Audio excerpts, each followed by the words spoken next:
from Music for All and presented by Yamaha. It's Mind the Gap, a practical web series for young and future music educators. Tonight's program, Teaching Beginning Band, Choir, and Orchestra in a Virtual World, hosted by Susan Smith and David Starnes. Please welcome Susan Smith and David Starnes. My name is Susan Smith, and I'm an educational consultant for Music for All and a lecturer in music education at Troy University in Troy, Alabama. I've taught at all levels and areas of music education, and I'm especially interested in supporting young teachers as my daughters are starting their second and fourth years as music educators. I'd like to introduce my friend and colleague, David Starnes, to tell you about himself and about our webinar episode tonight. Thank you, Susan. Good evening, everyone, and welcome to tonight's episode. As a music educator for 32 years and a music education consultant for Music for All for the last 20-something years, we're at a place right now that I don't think a lot of us thought would ever be. And currently, I am the director of orchestras at Kennesaw Mountain High School and living every single day what it is that we as educators are trying to make work in a virtual world. I come from a long lineage of music educators. My father was a lifelong music educator, and I feel very fortunate to have taught at all levels, elementary, middle, high school, collegiate level, in band, orchestra, and now chorus, doing some of that as well as far as some help with our program at the high school level. So this is very pertinent tonight, and we developed this program tonight with the understanding that there is so much need for how you get students started at the beginning level when you can't be with them. And we know this is something that a lot of you have been asking for, and we have phenomenal panelists for you tonight. I'd like to introduce my friend and colleague from Music for All, Mr. James Stevens, who's going to provide welcome for you and talk a little bit about Music for All. James? Hey, thanks, David. Hello, everybody. Good evening. Just real quick, wanted to welcome you all and just say on behalf of Music for All, our mission is to create, provide, and expand positively life-changing experiences through music for all. We hope to be a catalyst to ensure that every child across America has access and opportunity to engage in active music making in his or her scholastic environment. I certainly want to thank our national presenting sponsor, the wonderful people at the Yamaha Corporation. Yamaha supports music educators, and that is evidenced through their 25 years of commitment to Music for All's programming. If you have not checked out the Yamaha Educator Suite, I encourage you to do so. Tonight, as David and Susan mentioned, this is episode 13 of Mind the Gap. We have a semester that is going to go all the way through May, and you can check out upcoming episodes on our website. That's where you can register for future episodes and also watch past episodes. And it's my pleasure here this evening to share with you that just recently, Mind the Gap has also spun off into audio podcasts. So you can find the previous episodes starting to release on your favorite podcatcher, coming to your smart device and tablet near you. So check that out. So thank you, David and Susan. I'll turn it back over to you guys. Thank you, James. Well, I think our next idea here is that we split off into 3 separate groups. Susan's going to be with the band folks. I will be with the orchestra folks, and James will be moving out with the choral folks. And at this point, Haley, are we good to go with that? Yeah, so what I'm going to do is I'm going to go ahead and open all of the breakout rooms, and then it might take me a second to make sure that all of our guests here tonight are in the appropriate rooms. So if you could all bear with us for just a second, and then it should pop up that you've been invited to a breakout room if you had, and you can go ahead over there and meet your panelists. All right, just a second, please. Okay, well, hey everybody. My name is Jenna Yee, and I'm coming to you from Leander, Texas, which is outside of Austin. But I grew up not in Texas, so I know like a lot of people sometimes look at how programs are structured in Texas and don't have that same setup in a different state, and that's what I grew up in. So I am very much aware of what that is. And my dad was a band director in New York. So definitely well, and I went to school outside of Texas as well. So definitely aware of what things look like in other places as well. This is my 14th year teaching, my 9th at my current school. I teach at Stiles Middle School, and I've worked with my coworker Darcy Williams for 11 years, I think we've been teaching together. Yeah. What else? Is that all we're saying? Pretty high energy, huh? Yeah. No, that's great. Awesome. Okay. Steve, tell us about yourself. Sure. Well, hi, folks. So my name's Steve Graves, and I'm currently the band director at Lexington Junior High School in Cypress, which is in Southern California area, just kind of southeast of LA and about 15 minutes from Disneyland. This is my 34th year in the Anaheim Union High School District, my 18th at my current school. And I teach 7th and 8th grade band.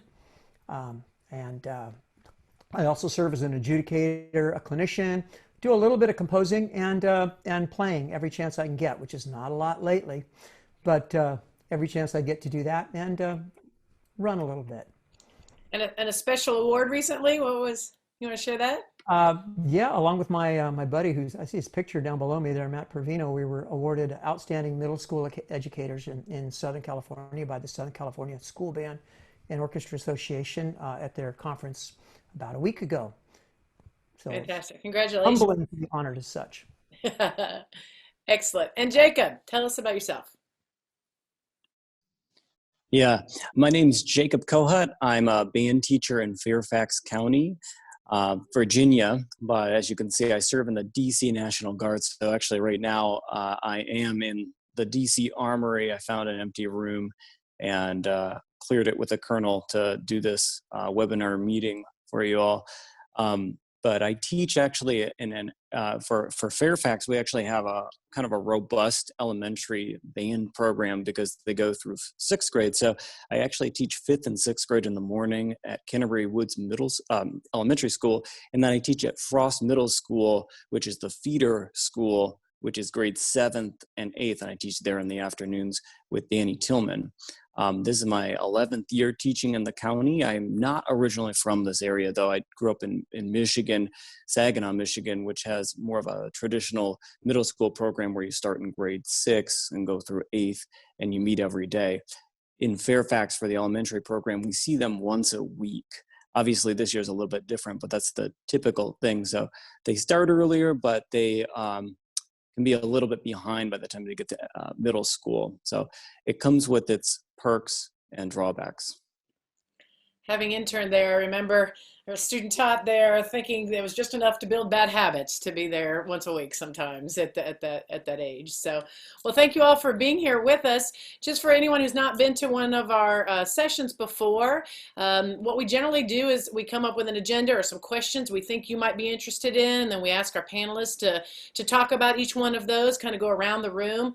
But at any time, if you have questions, please feel free to put that in the chat. Again, tonight's a little bit different because we are in a meeting format rather than a webinar, so there's not a Q&A area, and what you put in the chat everyone will see. But please don't hesitate to add those, and we'll try to get to all of those as best we can towards the end, or even if it works as we're kind of threading through different topics and things. But obviously want this to be as interactive as possible. So we'll just kind of get started. So for each of you, we started all this pandemic last year and we're in the middle of the year, and that things kind of were different as we were going, and then we kind of into this year. What kind of environments are you in this year? And then maybe could you talk some about how what happened last year affected the program? So how are you teaching, and what's the, we all have very different vocabulary, what we mean, what hybrid means, or whatever means. So maybe talk to us a little bit about that. And we'll kind of go in the same order. Jenna, you want to tell us about what you're doing this year? Sure. So, okay. So we started 3 weeks full virtual with everybody at home. They did also move us from a traditional 8-period day to a block schedule. So we see 4 periods on an A day and 4 periods on a B day for 90 minutes. Though we also have 1 period that we see for like 2 hours because of lunch. So that's random. But we started with 3 weeks full virtual, and then right after Labor Day, we went back where the parents had the choice of sending their kids in person. So we're essentially in hybrid, where we have kids both virtual and in person. Our school district has, like, just for middle school sake, we have 9 middle schools, and we are the biggest middle school in the district. So we have 400 kids in our band program and about, I think it's like 14 to 1,500 students on campus. And while we have the most physical bodies on the campus, you know, in this hybrid situation, none of them are in band. All of the band kids stayed home. So while the campus percentage of kids that are in person might look one way, I would say that we are lucky if we have 20% of the kids coming to school in person. So we have a very small handful that come to school with the primary focus of them being virtual. Now, just to make things that much more exciting, on Friday we got quarantined. We are a 3 band director staff for those 400 students, and all 3 of us were exposed last week, and so all 3 of us are home. And just to make things real cool, well, a lot of the kids also got quarantined, but in theory, we still have kids on campus and we are home. So we have children running class with us on a computer. So that's real exciting. But it, you know, it's gone much better than my brain said it was going to over the weekend. So that's been good. Yeah, so it's just been kind of a learning and growing like we all have been. Last year, when everything shut down, we were not allowed to give grades, and we only saw our classes once a week. So I think a lot of us can probably look back to when everything shut down and think now what we could have done differently, even under the circumstances that were given to us by our schools. But you know, hindsight's 2020, right? There's a lot, isn't that ironic? But like just kind of thinking about like, okay, like we definitely could have done things better last school year. But what we've been able to pivot to this year, I think, is making the most of the circumstances we're in right now. The students knowing that process every day has certainly paid off this week. They know what they're supposed to do walking in, and yes. I know that must be very scary knowing, but trust is a good thing. So Steve, tell us about where you are and what kind of process you have right now. Well, so we've been 100% virtual since March 13th. And we're slotted to be at least until March 15th of this year, and then we'll find out what happens next. And so we have 6 classes that we typically see during the school day. We're teaching 5 days a week from home. We're not required to be at school. We can go to school and teach if we want to, but it's just easier to do it here. And we see each of our classes 3 days a week. We see everybody Monday, and then Tuesday, Wednesday, Thursday, Friday, we see half of them each day. So three times a week. That means in the month of February, we have 10 class meetings with all these Mondays off and stuff like that. So it's kind of crazy that way. The kids at the end of last year were pretty used to the procedures we'd had, so we could transfer those roll those into a new year, or roll those into what we were doing online. And with the 8th grade kids, kind of roll those into this year. But with the 7th graders who've never set foot on a junior high campus, our school's 7-8. So they've never even set foot on the campus. It's very different because they're still in that elementary school mindset. They're really not junior high students yet, but they're taking the curriculum. So that's been very, very different. And working from home every single day. Gone through a couple different online systems that we've had to use between Schoology, Google Meet, Zoom, sometimes all 3, sometimes none, as we know. Oh my goodness. It's a lot of adapting that way. Absolutely, absolutely. Well, we'll look forward to, from each of you, kind of hearing a little bit about how you've done that curriculum, because I know that you've all embraced it the best you can to make it a positive experience. What are you doing up in Virginia, Jacob? Well, so we had the same kind of basic schedule as Steve in California. March 13th was our last day. Thankfully for us, it was right out the week after assessment, so we'd gotten that out of the way. That wasn't the case for most of our schools, and we're slated to go back kind of in a rolling situation, March 2nd, March 15th, 16th, that kind of thing, depending on what grade level it is. So we'll see what that's like.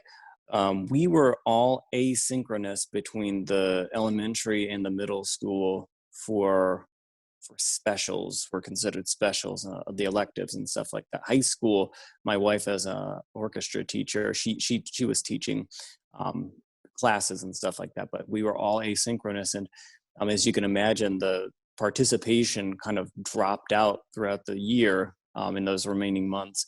And we had probably 2/3 on average participation, still participating by the end because they didn't make grades real for equity's sake. And then of course we started this year, and we teach, they don't have any formal classes on Mondays, but actually they've allowed us to do pullouts of sorts. So I actually teach the most on Monday because I have a group of kids. Actually, for my beginning flutes, we actually have a one-on-one 15-minute lesson every single Monday, because I anticipated that being the most difficult instrument to start, and it's paid off wonderfully. And then we also set up a mentor program between the high school and the elementary kids that was really successful. So, and then I asked my principal if we could also have, because they limited our elementary kid to 30-minute classes. It used to be an hour. And so then I asked, well, can we do a full band on Friday, knowing that'd be chaotic at the beginning of the year when they're first learning the instruments. But it's actually been really successful, because then we're still having that second appearance of a lesson. And then for some of those kids who are seeing on Monday, that's a third time. And then with the high school band mentor program, some of those kids are participating 4 times a week, which is really amazing for 5th grade, especially if they're only participating with the instrument on the days that they see us. And then for the middle school, we've been really kind of moving it back a grade. You know, those kids who are, as Steve was saying, the kids who are in 7th grade, we're kind of moving at a 6th grade pace with those guys. I've never had a class that we've moved at this pace but that's not our focus this year. Retention is our focus, just getting the kids maintaining something and then loving us and what we're doing, and we'll get it back in the next few years. That's our focus. Yeah, I think that's been the key for everybody is trying to keep them and keep the learning moving forward, so that we keep them in our ensembles. So it sounds like everybody here has had kids with instruments. It's not like they haven't been able to do that. I'd be interested to see in the chat from some of our the people that are here with us, the participants, if they've had that kind of experience. Did any of you have to be off instruments in the spring or anything like that from our panelists, or did they have their instruments the whole time? Steve? Some of our kids held on to them, when we went off in March, and held on to them through the summer. I gave my returning students that option to do that. Getting instruments back, sterilizing instruments, that whole thing really dragged on. It wasn't until mid-July before we got instruments out. And this is from kids that got out in mid-May. And that only gave us about 2 weeks really to wait and sterilize and then get them ready to pass back out again. So that was a little bit crazy, but a lot of our kids were able to still hold on to the instrument.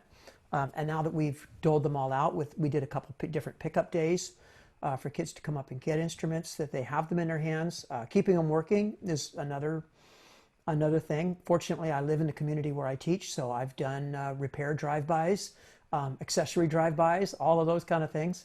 But they have instruments in their hands, so I feel blessed that way. Fantastic. And we're going to get to a little bit about motivation and keeping kids engaged and things. But I think that one of the things that has been difficult in many of these seminars is to get people to talk about the specific curriculum or technologies that you've found that has worked for you.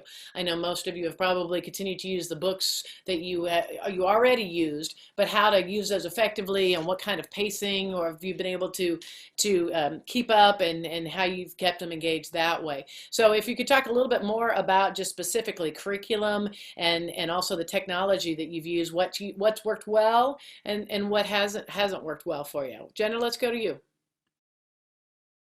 Yeah, so with our beginner classes, so our 6th graders, I am thankful to say that they are oddly similar to what they are in a normal year. While we're only seeing them every other day, the class is twice as long. So we are able to take a little bit more time, and we have really trained the kids into what the structure of class is going to look like.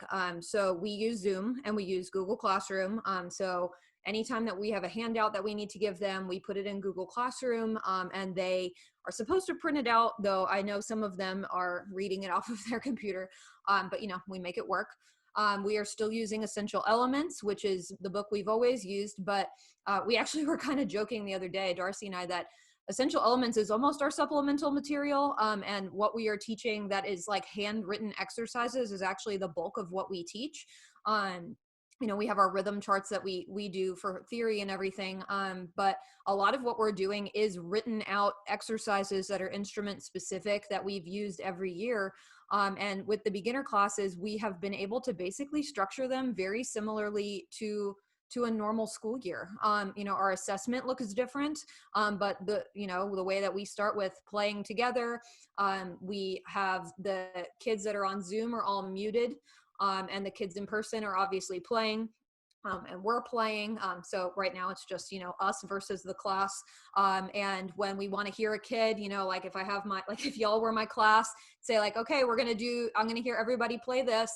Set your metronome at 72. They know their metronome is already right there. They set their met.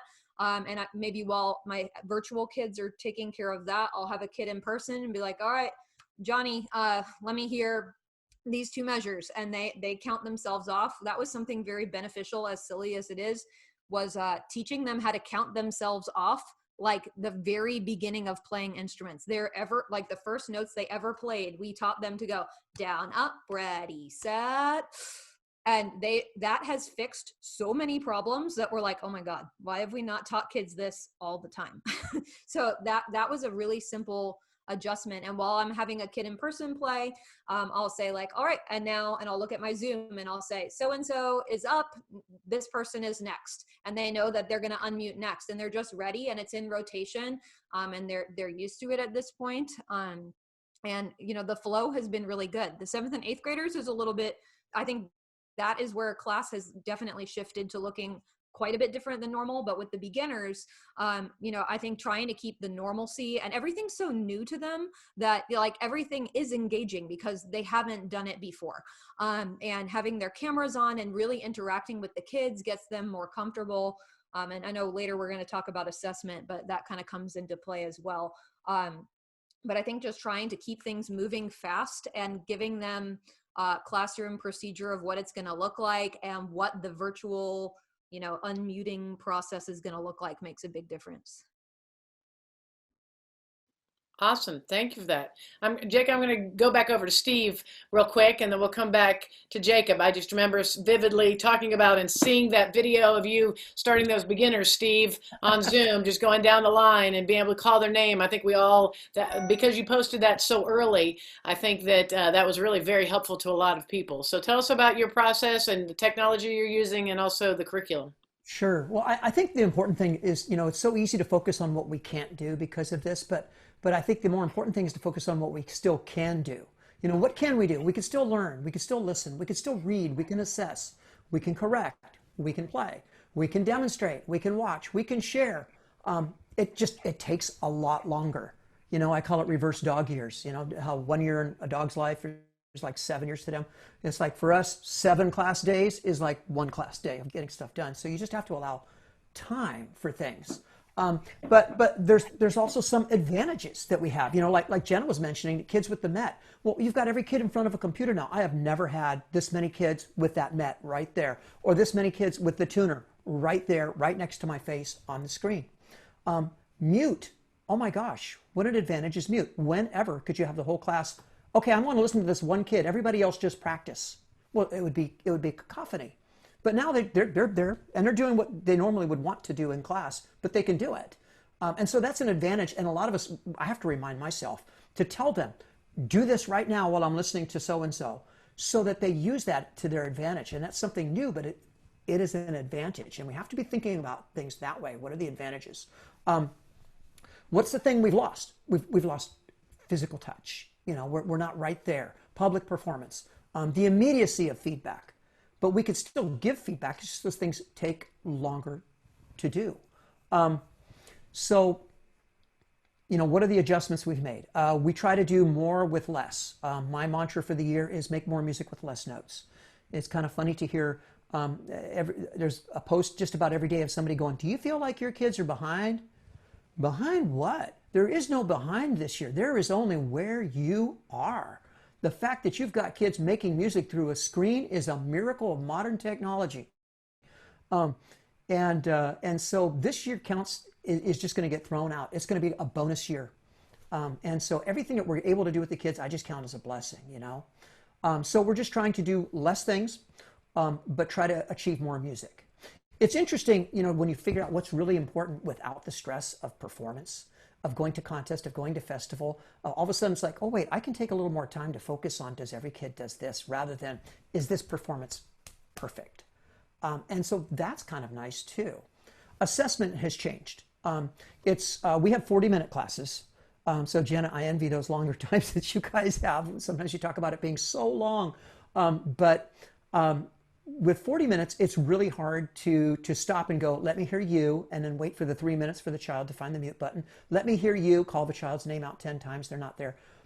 So a lot of the instruction is one-way instruction. It is me to them, and I'm assessing by what I see. You start to feel a lot like Beethoven, where you can, okay, I can't hear you, but I can see if your hands are moving. And our asynchronous days, where I use for sectional time, is where I finally get the information coming back. That's when I have just the flutes, and I can go, because our beginning classes are all mixed. All of our classes are all mixed except for percussion. And so that's when I can go, let me hear you, let me hear you, let me hear you, and they get a lot more direct feedback. We've used video a lot more. I had not been a Flipgrid person. I'm not using Flipgrid, but they can turn the videos in through Schoology is the system we use. And it's really easy to use. That's something I'm going to keep and keep on doing into next year because it's really easy to do on my time. It's easy to give the comments back. We're using the same books. The curriculum we use, the books we use are books that I've written, my beginner book, my second year band book, and my percussion book. So all of the kids have those books digitally. So I don't have anybody losing their book or forgetting their book because it's all right there. I do ask them to print it out. I have printed copies they can come pick up at school that are there in a box, and I really try to get them to do that because paper is way better. And you can always tell when they're making that scroll face when they're playing, and they play 2 lines and they've got to reach and scroll. But they do all have digital copies of that, so that's changed, and that's something I'll continue to do as well, is push out digital copies so they can keep those things. We've recreated some of our music. I'm playing shorter arrangements, working on a 3-minute piece.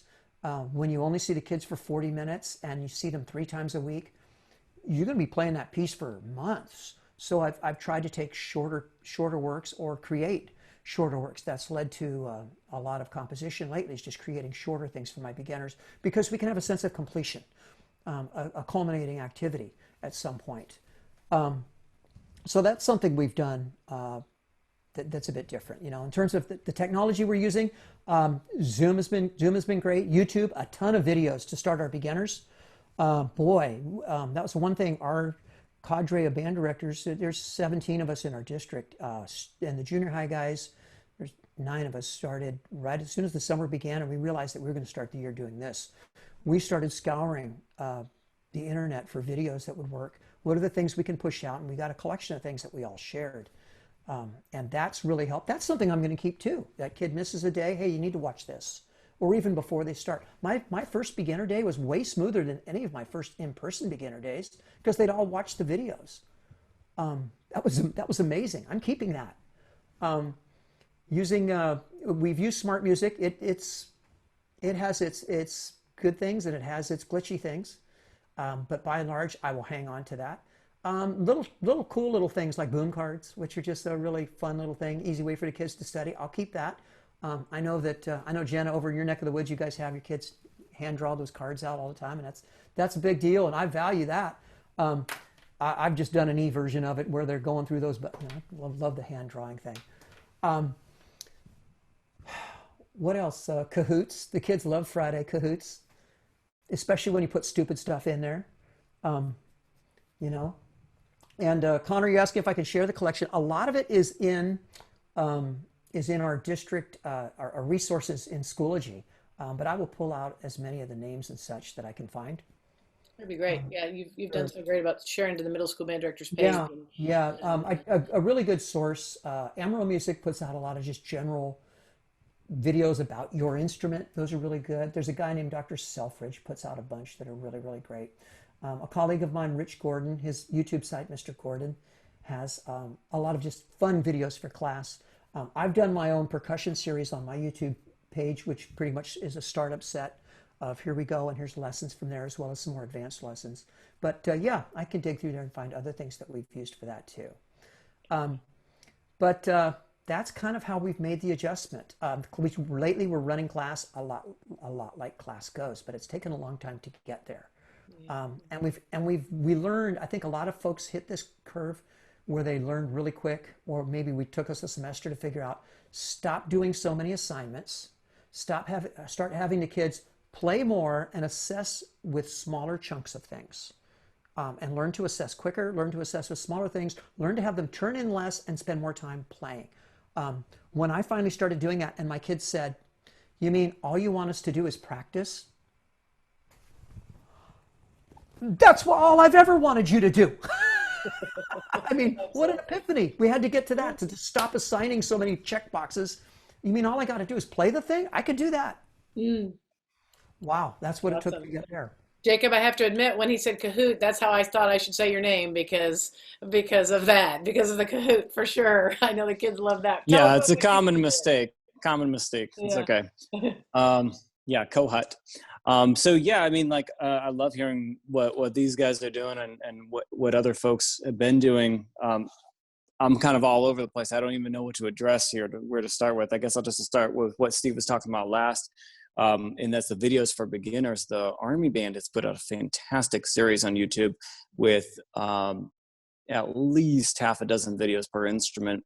They were kind of messed up in order though. So I actually took like 100+ links and made a table of them so that each kid has, okay, I play flute, here's, and just make a hyperlink of like how to assemble your instrument, how to make a sound out of the head joint.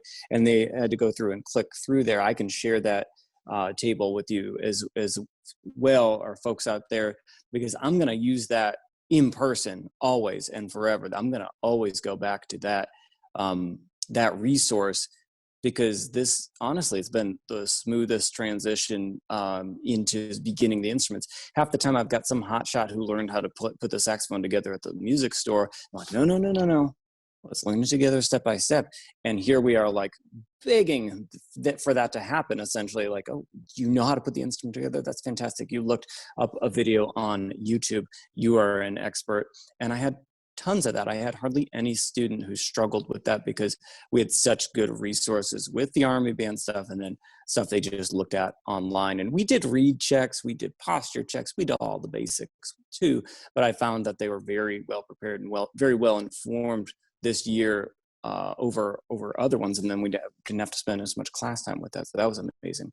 As far as the curriculum that we're doing, teaching 4 grades, I have a very different focus for each one. In 5th grade, we're using Eileen Frederick's new digital band fit book. It's free. It's like an open source thing. It's wonderful. And one thing that I love about it is that it's not a progression through a book. Once you learn the 6 notes, you can pretty much go through and play any page in the book. So our focus is really just to become very comfortable with the 8 notes total that we're going to use, up to scale degree 6, maybe a flat 7, the leading tone below. And that's it. We're going to become really good at all these tunes, which are mostly familiar, very fun. And because it's digital, they can just click on that audio and go to YouTube and they can play along with it. So our focus is just getting really good at those basic things. In 6th grade, since we've been in person, we know what we're doing. Our focus, obviously, is to get them to middle school, continue having it be fun and sign up. But we've actually been doing a lot of focus on sound, just sounding good. Just the theme of the semester is, does it sound good? If somebody's listening to you practice, do they think it sounds good? And focusing on tone, listening, all that good stuff, and in addition to some performance stuff. I went headfirst in April into the virtual performances, split screen stuff. You go to my YouTube channel or the National Guard, the 257th Army Band channel. I've edited most of those videos. I use Adobe Premiere Pro. I was terrible at the beginning, but I watched a bunch of YouTube videos and I love it now. And, you know, I'm big into the students learning how to do that stuff too.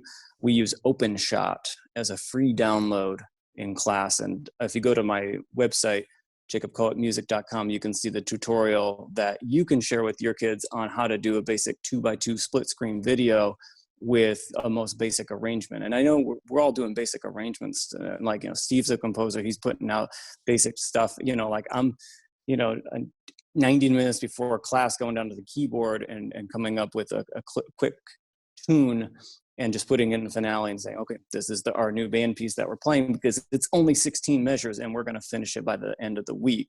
Our focus is learning on how to use the metronome, how to check sound. We started in Audacity at the middle school, just making sure that we knew how, you know, like input for a computer is mostly generated for the voice. So you're going to overload it with almost any instrument. You got to go down to 30 or 50%. How do you do that? How do you, you know, those are the basics that we focused on at 6th, 7th, and 8th.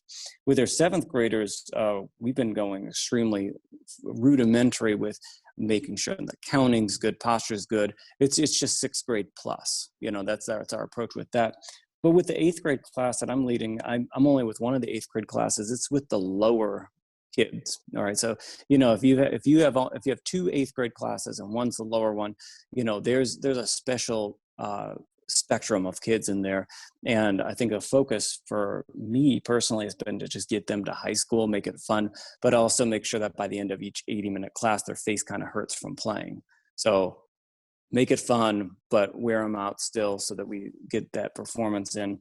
And you know, I'm still pushing for those virtual performances, because when we go back hybrid in March, you know, we're gonna have Jenna set up where we've got kids in the classroom, we got kids on computers at home. So my curriculum's not going to change much in March. We're going to keep it focused as if though it's just a bunch of virtual kids. And we're going to have a bunch of that happening with Jenna's situation. It's going to have, you know, still, that's going to be real life. So I think by the end of the year, we're still going to be pushing for that split screen stuff and see what we can do.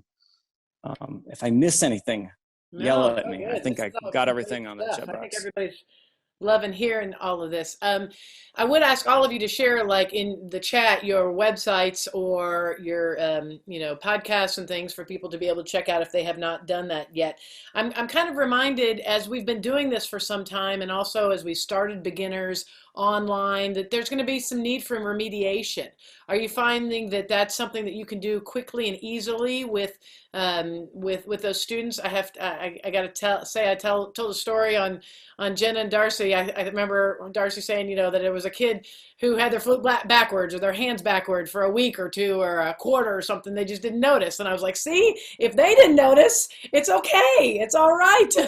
Because they've been doing this a long time. And I think that what you were talking about with teachers, I think that they start to beat themselves up. Yeah, we've had you know, one kind of, we just want to keep them happy, we want to keep them moving, but then, you know, it's hard for us not to get back to that, oh Lord, we have to be, you know, we gotta get the band ready for Midwest again next year, or we gotta, you know, we gotta get ready for this conference. Can I just jump in? Can I jump in real quick? Yeah, go ahead, about Jacob, the backwards flute thing. I had a backwards flute this year. I didn't even know you could do that. That was amazing. And you know, like she flipped it back around and she figured it out, but she now has the best sound. So we might want to look into that. Like, does playing it backwards for 2 weeks give you the better air support? Let's explore that when we get back in the classroom, okay? I like your positive outlook on that. But yeah, so anything that, and also how to keep the day-to-day, you know, for those teachers, because hitting it every day, there's not a break, there's not a concert, there's not that kind of thing. So Jenna, why don't you get us started and maybe speak to some of those things, and we'll go on back over to Steve.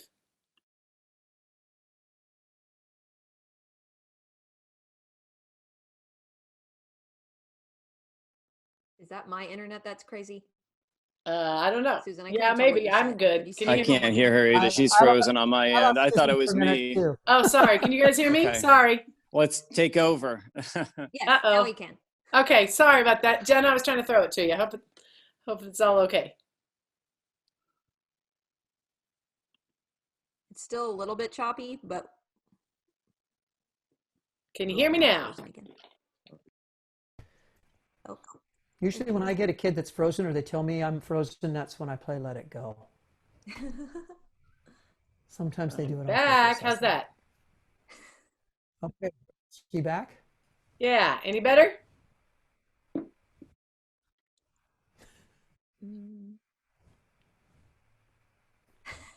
Yeah, very Yeah. good. This year for sure. Yep, Perfect. absolutely. Are we good? Should You we got just me? move on and she can come back in? Yes. You guys go ahead if there's a problem. Yeah, go ahead. Assessment. Okay. So for assessment, this has been a real eye opener for us, because, you know, we all were in band as kids. We all have been in band for a really long time. You know, I would argue that a classroom teacher, it's a different experience than what ours was, being like fully immersed technology thing. Oh, that does not apply to us. We don't do that. And like we like poo-pooed on a lot of things and ignored a lot of things. And it has been very eye-opening. So we definitely did the thing where we were assessing too much outside of class at first, and it was daunting to grade, and it was a lot on the kids. And as soon as we pulled that back a tiny bit, it definitely did help in completion, and just we knew what we needed to know, you know, so it was almost busy work in some ways. But having kids, especially the beginners, doing flip grids or however you want to have kids turn in video assessments, that has been huge, because especially for these beginners, you know, we still have kids that sound like poo, but like they are at what they are turning in on that flip grid. You know, it might have taken 25 times before they got that video that they were willing to send in. And while that might have been frustrating to the kid at the moment, that is 25 reps that they absolutely would have not done a year ago when they just practiced and then came into class the next day and saw what happened.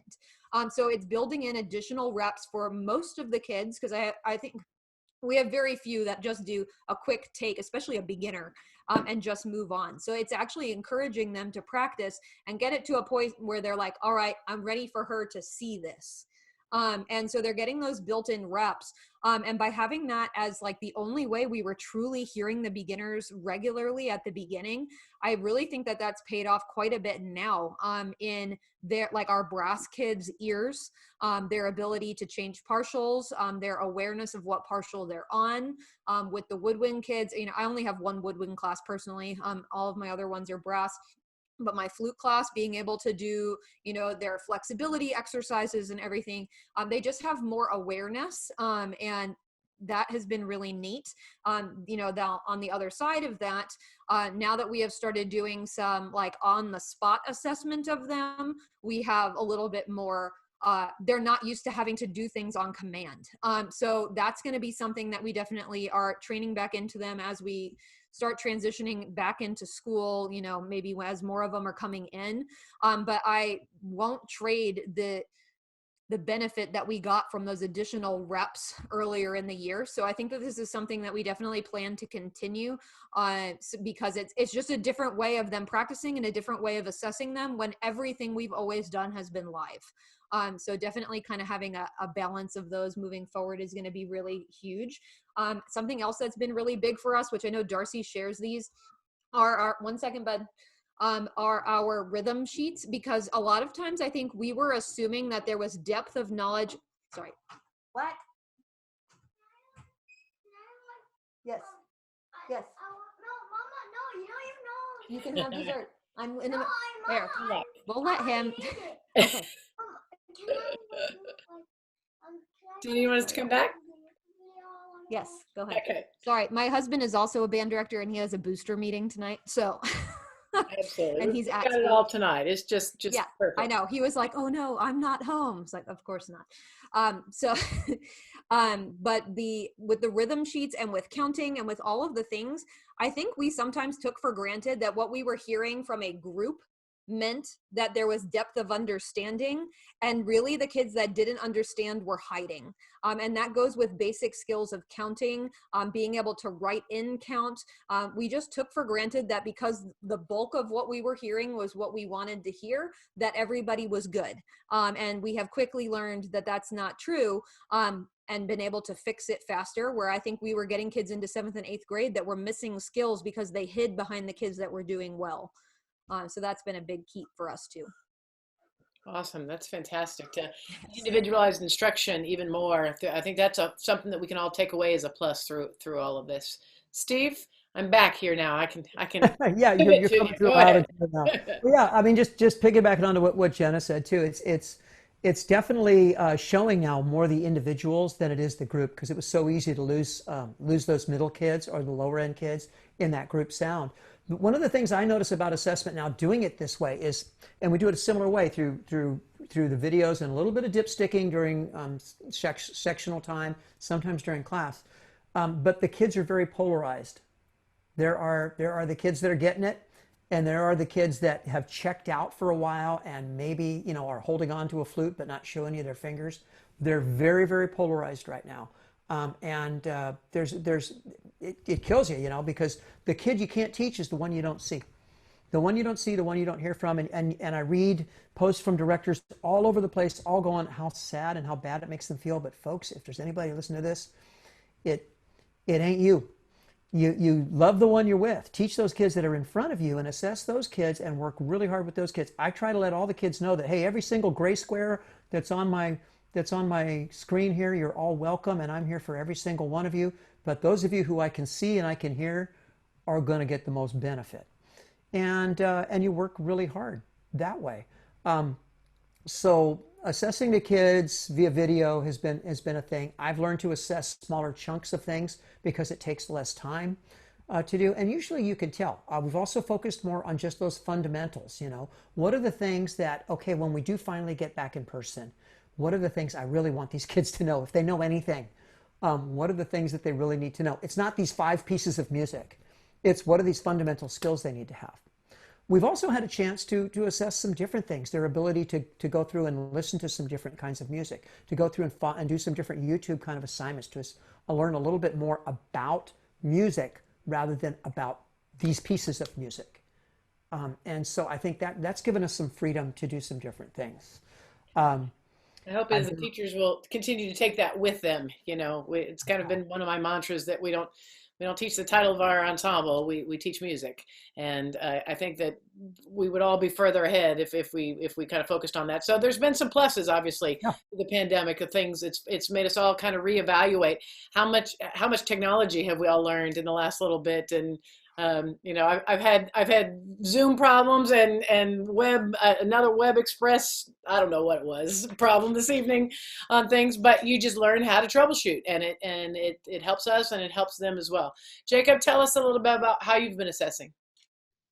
Oh, by the way, you can just call me Jake. It's really weird when I hear my name Jacob, but I know it's printed on the screen. My principal does it all the time in meetings, even though she does just call me Jake. But yeah, so for assessing, we've always been doing Google Classroom for the last 5 years, just because we do have most kids knowing how to do that in their regular classroom. For elementary, they do it in the homeroom, and so they've got an account. They just add band. When it comes to middle school, we just have to take a day, sign them all up, and we get rolling with that. I have found that the weekly assignment thing is a plus and a must. It's not a large amount of work, but I think them saying, when's that next assignment going to be here? No, it's due on Monday. All right, it's due on our asynchronous day. It's right there, and it's something that you've already done. It gets the grade in the book. That's the last thing I care about. But them having that routine, any kind of semblance of a routine that we can get going is a plus, and the fact that they're doing it, we do a little bit of sight reading factory. Jenna was saying, like, they're doing that 26 times. I can see the number of attempts that they're doing. Some of the kids are doing it 26 times. I did have one student this year break that triple digits, did 108 times. And so that's cool. I love seeing that stuff. But, Steve was talking about what kind of alternate assignments can we do. My favorite thing, and I feel like I've talked about this, if you don't know me yet, I'm famous all of a sudden from teaching band in a Humvee, but I've been on a couple of podcasts lately, and I feel like I keep talking about this because it's like my favorite assignment. I don't get to do it that often. I should be doing it more this year. And that's just listening to opera arias, not a 4-hour ring cycle, 16-hour ring cycle, but just listening to a 6-minute aria. And that's a long time for a kid to listen. Like, okay, we'll start with a 3-minute one.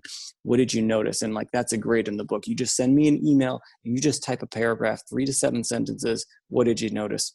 That's a grade right there, because it's not going to be all the kids, but it's going to be a handful of kids that is their first experience of deep listening that we don't do enough of.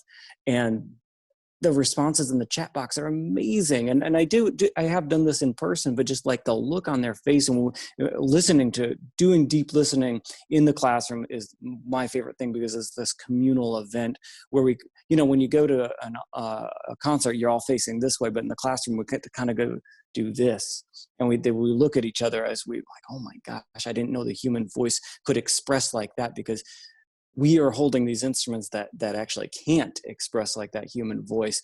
And just going like to that almighty high altar of music expression, that's one of my favorite things about doing, we said we teach music, we don't teach band. That's my favorite thing. I love thinking about that. So that's been my favorite thing about assessing this year, is just digging deeper into some other stuff. Well, we were going to get into a little bit about how you think this is going to impact your program, and it would be easy for us to kind of go down the maybe the negative part of things, but maybe talk for a second about what you think you would keep, and the things moving forward that you think there's going to be some benefits. And then also I want to open up, if anybody has some questions, maybe we could just raise hands and things, because all three of you have been so generous with sharing with teachers, not just tonight, but since the beginning, and that's leadership.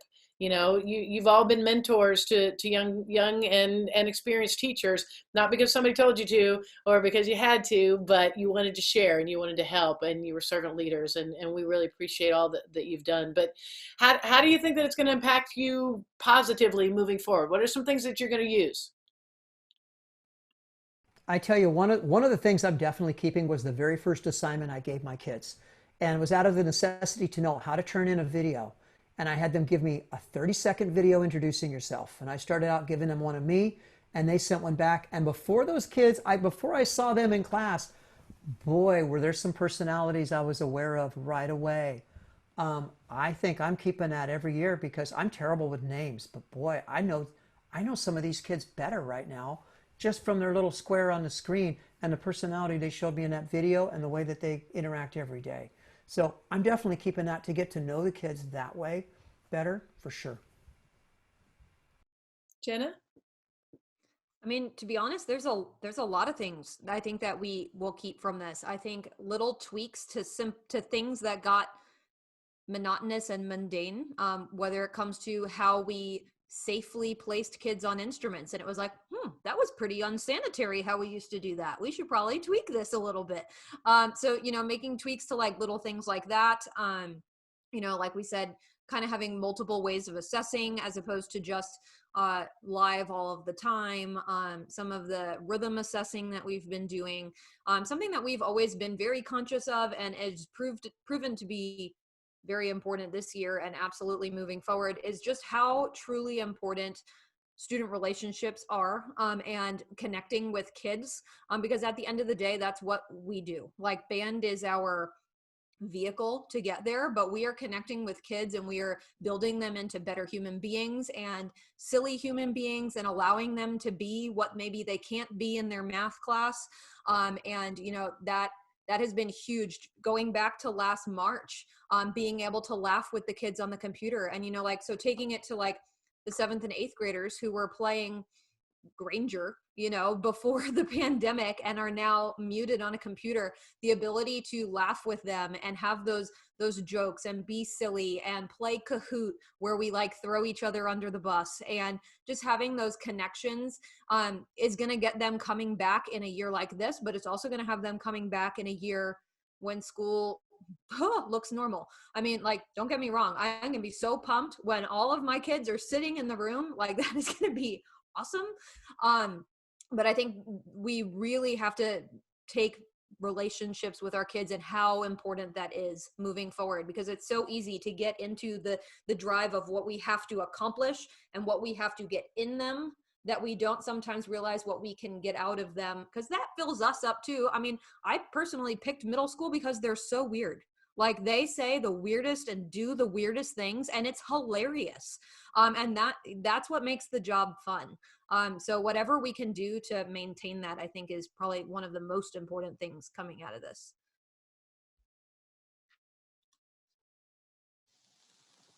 Man, that's all amazing stuff. I agree. I think the social emotional thing is by far the best thing. I miss my I missed in a couple of years of scheduling issues. I missed having band lunch, and I feel like with these kids virtually, in our meetings, like I was saying before we all signed on here, I kind of gave my kids a snow day because we didn't get one today. But I said, if you want to stay on, you can stay on and we can chat for a little bit. I expected a couple kids to stay on and chat for 10 minutes. I had 8 kids stay on the entire 80 minutes, and we talked about, nobody should ever look down the log of the topics that we covered. But I was saying that was one of my favorite conversations that I've had in the last 6 months. It was just so fun, laughing with the kids and getting that kind of enjoyment. So like, if I can figure out a way when we go back in person to engage the kids in that capacity, even if that means cutting out some of class time to do that, I think that's going to serve us best in the long run. And I think also the way that we've taught ourselves to reach out to families beyond email is powerful. And like I'm wearing this uniform. It's been a busy year for the National Guard. We're heroes this month, but back in June we were not favored just for our involvements in the marches here in DC. We were on the wrong side of history, so to speak. And I was still, like on breaks, taking out my Google spreadsheet of parent phone numbers and just making phone calls home at the end of the year, because that's how I finished out the year. I was here. I couldn't even finish out with my kids, but I was making home. I was like, can I call every single parent and at least leave them a message and just talk about either, are they planning on playing again next year? If I know they're playing, are they signed up for private lessons? Are they going to audition for these ensembles, if ensembles are going to happen outside of band? Just can I make that connection? I think that paid off big time. And if I can carve out the hours every year to do that, I think that's a point that I'm going to continue to make. Fantastic. Well, you guys have given us so much in a little bit of time, so many great ideas for everybody to use, and I hope that they will. And again, if you have any questions, feel free. You found ways to connect and reach out to our panelists tonight, and I'm sure that they'd be willing to continue with that, because we all want everybody to be in music and to be in band. Music for All has sponsored these Mind the Gaps. I can't believe this is 13. It was just a small idea, and now it's available in podcasts wherever you do those. And they're also online at the Music for All website, where we're also on YouTube with each one of these that have been archived. Our whole goal was just to help those teachers that were impacted through the pandemic, the young teachers, the student teachers, and now just the connection that's been made through what it is that we do. It's fantastic. I would have probably not met you guys except for at a conference or something like that. And I think that we've all really been connected. So thank you all so much for being with us tonight. Thank you, Haley, for Music for All, for being with us. And I hope that you'll come back and join us again. Have a great year. Enjoy band and love your kids. Thanks, you guys. Thanks for being here.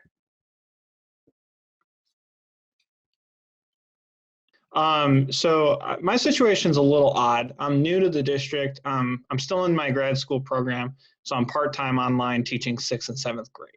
I have 3 sections, but anyways, I struggle with getting the kids on their screen. I'm not familiar with like attendance policies and everything like that, but I wonder, how do I bring the kids to log into their computer and actually get into class, especially when we have full band or even sectionals? You know, it varies so much from area to area, even across my district. I know that my on-camera percentage is higher than, you know, a school that's a mile and a half away, and that's better than a school that's 3 miles the other way. It really varies, and it depends on what they're tuning in for, you know. If they know, hey guys, at the beginning of class, we always start with this game, or we always start with this, or just the general notion that, is this a fun part of their day? I know some of the kids might be more likely to tune into their band class because it's way more fun than their history class. Um, and that's something right there, you know. The camera thing is really an interesting issue. It really is. And some of the kids that necessarily you wouldn't think would have the camera on don't. And it's a very deeply personal issue, I guess, to a lot of kids. I know in my district that the expectation is that that they will be on camera. But if I get 50% on camera, that's a good day. You know, if there's 40 kids and there's 20 screens lit up, that's a pretty good day for me. Our district came out and said that that we cannot force it, and just by having that come out for equity issues is just set the standard that cameras are going to be off. And I gave up a while ago, and I officially gave up over Christmas in terms of encouraging the camera usage. And I was encouraged because I've been watching so many YouTube videos on things and realizing that a YouTube personality has zero feedback from kids. And so I can go forward and I can just speak and know that there's going to be no feedback. We're teachers, we're so used to engagement. How do we do this? And I think that was half of the battle. As long as we're getting the cameras on for the assessment purposes, even my fifth graders are doing an excellent job of like holding the instruments pretty much right now. I don't need to go down the line. I have a beginning fifth grade bassoon player who is doing a fantastic job. All right. Never met the girl. I'm a bassoon player. So I was like, yeah, you can play that instrument. And, you know, she sounds great for a fifth grader. And here's the final thing. So I have a class that's going to be on the Today Show on Thursday for like a small portion. And I asked the middle school kids, I'd asked the eighth grade, I was like, you all turn your cameras on. I will choose this class to be on the Today Show. And still, I couldn't get all the cameras on. Bribery. Wow. So that's where we're at. You And said the we're key word though. oh, good. Sorry, go ahead, Steve. I'm just saying, you said the key word, Jacob, is the E word. You said engagement. That's the thing is I think band directors can, by and large, are way more engaging than what the kids are experiencing in their math, history class or others. Not to say that there aren't engaging teachers in all subjects, but I think because it's always, you know, 6-7 shows a day for us. We're on stage constantly. We never are just sitting at our desk while the kids are working on something. We're constantly on, and how engaging you are through the screen. You know, think about how many classes those kids have where this is all they're getting, and or maybe it's just look at this slide while the teacher talks. You know, Every band teacher should have their own YouTube channel. I mean, like, because you've just done the show. You use the word show. You are absolutely right. It's a show. And I'm like, why am I so tired at the end of the day? And I'm like, oh, because so we have cued speech. We're a deaf and hard of hearing center. So we have I have an interpreter with me about half the time. And I'm like, and they were like, my hands are tired, because like you guys are always on and talking, whereas in other classes it's like, here's the lesson and I'm going to go sit and read my book until something comes up, you know. And I feel like with cameras for us, we do enforce them to be on. And the way that we frame that is that this is a performance-based class, and you should have your Zoom on speaker view. So if your Zoom is on speaker view, the kids are really only seeing the teacher and then just little thumbnails. And with the beginners, it's like, I have to see what you're doing to see if you're doing it right. Like, that's how I'm going to catch it. And I don't really have an issue with my sixth graders. The bigger issues I have with my seventh or eighth graders, which is interesting because I've been teaching them for 2 to 3 years, and they're the ones that have it like up like this or whatever. And to be honest, like, and I know that this is a hot topic, but my concern with that is watching seventh and eighth graders over the last year. The kids that have been virtual this entire time, I don't know if y'all are noticing this, they are wasting away, some of them. They are mentally changing. A lot of them are not leaving their houses. They are it's scary. And the thought that they have a parent that's working from home in another room and they're in their room all day with the door closed and a camera off, there is nobody with eyes on that kid. And like my husband teaches high school, and he said like the things that they're seeing the high school kids go through is very scary. And of course, this is not for every kid. I want a visual on these kids because I am responsible for them during those times. And I want to see that they are mentally okay and that they are doing the class. So we also kind of say sometimes like, if your camera's off, I'm going to assume you're pooping. Yeah, so, you know, and there are occasional kids where like their internet's not great and their camera might be off because they get less feedback there. But for me, I need to see that you're here because I'm responsible for you right now. And if something's concerning me, I need to be able to contact your parent and say like, hey, like your kid has been on like I have an 8th grader right now that used to come in person and is now virtual, was on camera, and now his camera is off. And this is like a region band player that went from in person to at home to no camera. Like that's a red flag to me. And if I'm allowing them to like optionally use their cameras, then it spreads. So that's where I'm at with cameras. Nice. Thanks, Connor, for your question. Anybody else? I had a question, if that's all right. Sure. So for our 5th grade band, there are beginner players. We see them every other day for 39 minutes. It's supposed to be 39 minutes if they're all at band on time. But they cut our passing time between classes to not cut instruction time with an earlier dismissal. So really, 35 minutes in class. And I feel like when we're fully remote, I do such a much better job of calling on people to count us all in and everybody play along with this kid or everybody play along with that kid and have them count out loud or say their letter name. But when they're hybrid, I feel like it's so hard to be going back and forth. How do you balance between the remote kids and your in-person kids during that time? I know, Jenna, you said you try and do every other to have them play out loud. How do you all handle that? Yeah, I try to get it where I use the in-person kids to give the at-home kids time to be ready so that they're there to unmute themselves. And I always let them know ahead of time.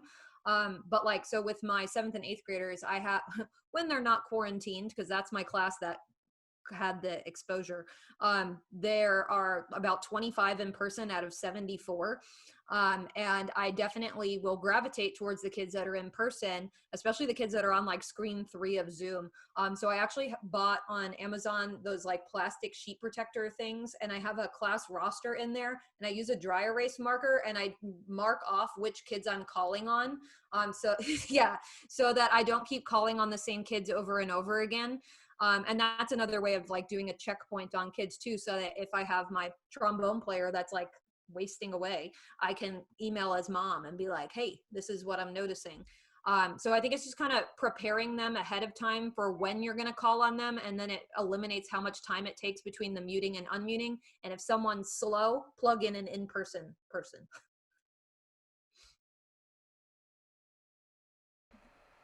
Sweet. Thank you. I was muted. I forgot. Steve, Jacob, do either of you have anything on that? Or you?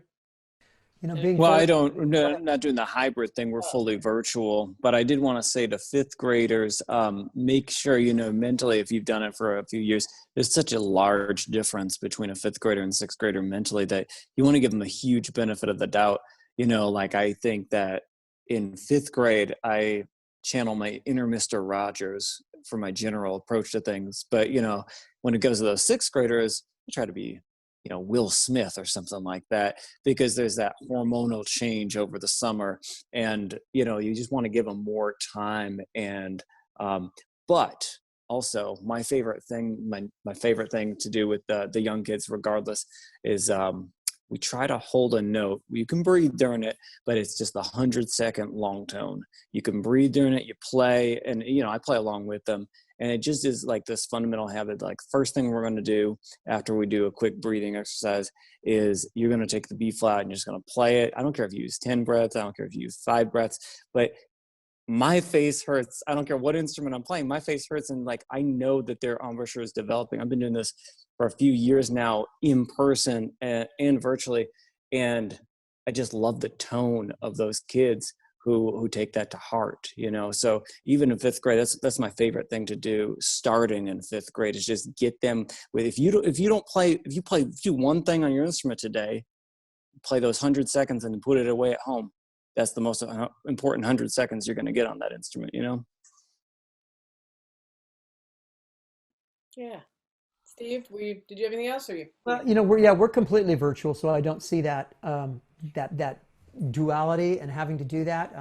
Kind of a mixed blessing. I would love to be able to actually see real children, but you know, but I again, with the younger kids, it's just that question of giving them time, having that slow, comfortable pace with them. Of, hey, we're going to make more music with less notes, but also that we're going to switch gears in kind of a regular fashion here as we go through things. Yeah, I don't know. The fifth graders still have that. I want to know the chicken reference. What's the chicken stuff on the old after Do you still do Chicken Day, or do you guys y'all give that up? We've kind of like phased out Chicken Day specifically. It literally happened the year we opened, which the one we opened is going to be great because it's going to feel very similar when we go back to full in person. But her clarinet class like sounded horrible like one day, and she was like, "Oh my God, y'all sound like a bunch of chickens." And they were like, "Ah," and then they were like, "Let's have a chicken celebration." And then like they all showed up wearing chicken hats like a week later. And it was the first year the school was open. The seventh and eighth graders were terrible. So we were like, all right, this program starts with the sixth graders, like culture time. And that lasted for probably up until about it was when those kids graduated high school. And then we were like, okay, like nobody really, like we still have them in the band hall. We've thrown out some of the ugly ones. But it's going to be really confusing post pandemic. No one's going to know what that is. Well, we could probably change what the they animal are. if we wanted. Thanks, Erica, for that question. Heather, Laura, you got anything?